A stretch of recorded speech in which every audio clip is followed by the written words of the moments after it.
So our fabulous Friday freezer meal today is a little bit different.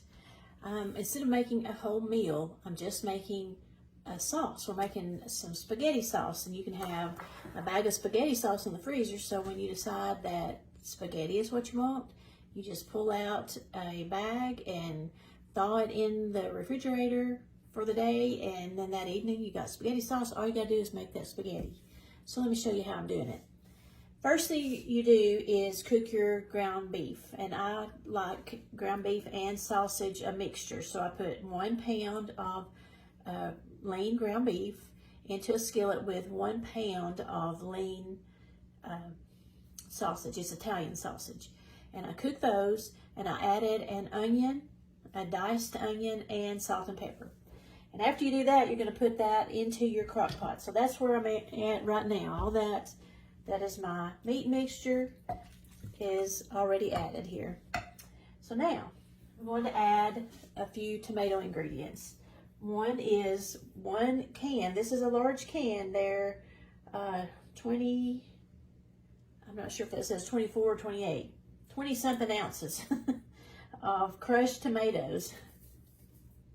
28 ounces of crushed tomatoes.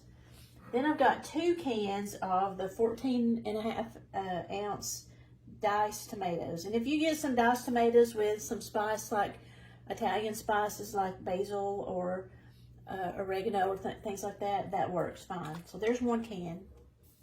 And I have another can. This is one that I canned myself during the summer. I'm going to add that one.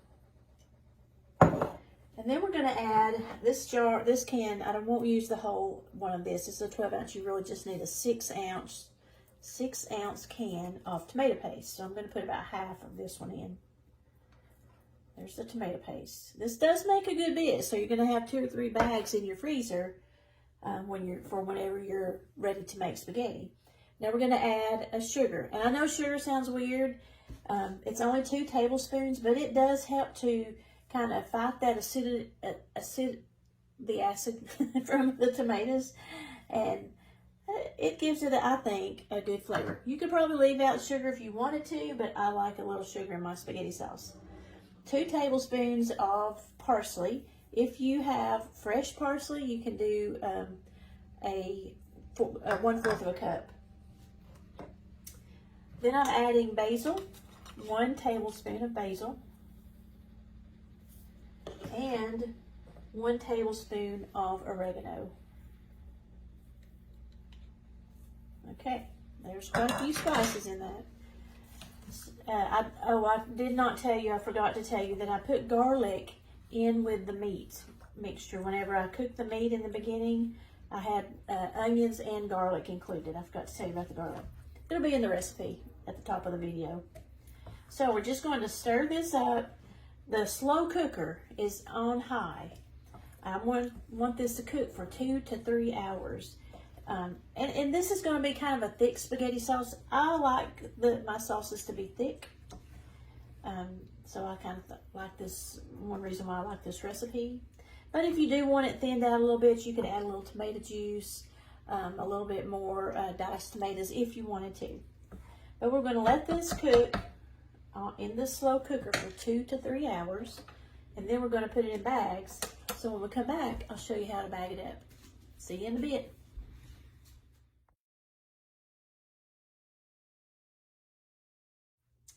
Okay, our spaghetti sauce has been cooking for about 2.5 hours,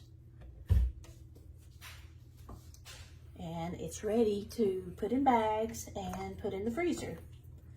And it smells really, really good. Remember, I cooked the ground beef and sausage together. I cooked those first, and then I added that to the crock pot, and I added tomatoes, crushed tomatoes, some diced tomatoes, some tomato paste, and then seasonings like basil, oregano, parsley, and salt and pepper. And then we've let it cook for about 3 hours. So now what we're going to do is take one of your Ziploc bags and put it into a bowl or something that you can kind of fold your top back. And then we're going to take a scoop and dip it into our bag. This is going to be at least 2 bags, possibly 3. I'll have to see how much I put in here. So you can, depending on your family size, you can determine how much you want in each bag. And I love spaghetti. We eat a good bit of spaghetti here. So let's see, let me put one more scoop in there. There we go. Okay, now let's see how it looks. Okay, that's a good bit of spaghetti sauce. So you're going to be really careful now to get as much air as you can out of this bag. So let me see if I can, my hand got a little wet. I'll try to squeeze this air out. I'm going to squeeze this Ziploc together while getting out as much air as I can.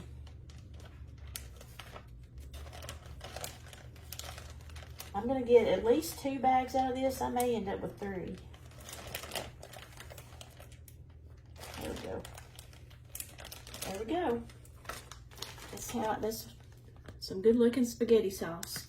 Now when I freeze these, I like to lay them flat. So I've got a cookie sheet out. Well, before I do that, let's do one more thing. Let me tell you one more thing. You'll take your recipe, print it off. I don't have one printed right now, but put it into a separate bag. And then we're going to put the recipe and the sauce into a second bag so that I can keep the recipe with my sauce. I might want to make some more next time. So I want to make sure that I have the recipe in here so I'll know what it is. I'll know what day that I put it in the freezer, and I'll have the ingredients in case I want to make another one. And squeeze the air out of that one too. Okay, now like I was saying, I like to lay these flat and let them freeze flat so that when I put them in after they've frozen solid, I can stand them up. So all my freezer meals are standing up, and I can more easily stand it up together when it's frozen solid like this. Does that make sense? So that's how I like to do it. Some people, the way my freezer is, it's a bottom pull drawer. So I like to stand them up, but if you have a side-by-side or a tall one, you may like all your freezer meals laying on top of each other. That's fine too. But I like for mine to be kind of thin so that I can stand them up. So there you go. That's your freezer meal for this Friday.